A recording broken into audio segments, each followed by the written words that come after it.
আচ্ছা বন্ধুরা, তোমরা কে কে লোটে মাছ খেতে ভালোবাসো বলো তো? আমরা তো ভীষণ ভালোবাসি। আমরা বলতে আমি, রায়, সোমনাথ ভীষণ ভালোবাসি। আর তার মধ্যে বাবু বাবু এখনও খেতে পারে না সেরকমভাবে, তাই হয়তো ও এখনও খায় না। কিন্তু আমরা যেহেতু খাই, আমার মনে হয় ও ভালোবাসবে। আজকের কথাটা হলো সেটা না, আজকের কথাটা হলো, দেখো, লোটে মাছের কালারটা দেখে তোমরা আজকে বুঝতেই পারছো যে আমি কীভাবে আজকে করছি। করছি বলতে লোটে মাছ সবাই যেভাবে করে সেইভাবেই করছি। কিন্তু আজকে আমি এতটাই ঝাল দিয়েছি লোটে মাছে, তোমাদেরকে কী বলবো। মশলাটা যেরকম আদা রসুন বাটার মধ্যে মশলাটা লঙ্কা দিয়েছি, আলাদা করে এক্সট্রা আবার একটু শুকনো লঙ্কার কাঁচা লঙ্কাও বেটে দিয়েছি, জানো তো, যাতে একটু ঝাল ঝাল হয়। আর লোটে মাছ তো ঝাল ঝাল ছাড়া ভালো লাগে না, তাই একটু ওইভাবেই করছি।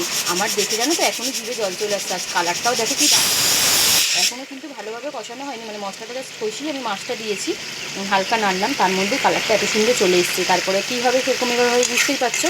চলো, লোটে মাছ খেতে কে কে ভালোবাসো আর কে কে লোটে মাছ কীভাবে করো সেটাও জানিও। আর ঝাল যারা পছন্দ করো তাদের জন্য আজকে রেসিপিটা আমার খুব কাজে লাগবে। বাই।